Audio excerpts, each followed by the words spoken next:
সব মোটিভেশন সবার জন্য না। আর সব মোটিভেশনও সব সময়ের জন্য না।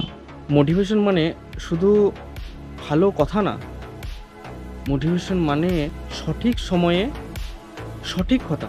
ধরুন, যেমন একটা মানুষ তার নিজের কেরিয়ার নিয়ে চিন্তা করছে, আর তাকে যদি আমরা তার লাইফের ফিলোসফি সম্পর্কে বোঝাই, তাহলে কি সে সেই কথাটা নেবে?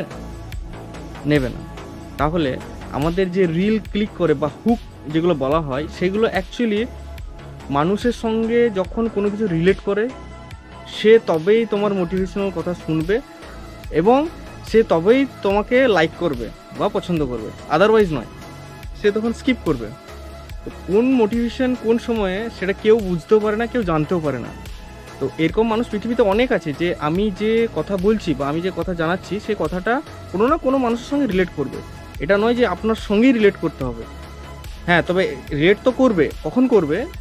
যখন আপনি সেই পরিস্থিতিতে পৌঁছাবেন, তার আগে নয়।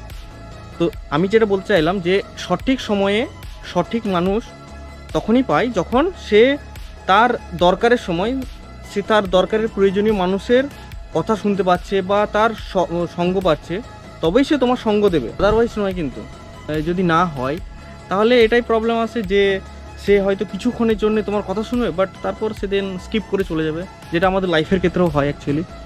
তো কথাগুলো যদি তোমাদের সঙ্গে রিলেট করে, এটা নয় যে এখনই রিলেট করছে, ভবিষ্যতে গিয়েও রিলেট করতে পারে। তো লাইক, কমেন্ট, ফলো করতে ভুলবে না। আর এরকম কথা শোনার জন্যে, আমাকে উৎসাহ করার জন্যও ফলো করতে কিন্তু ভুলো না।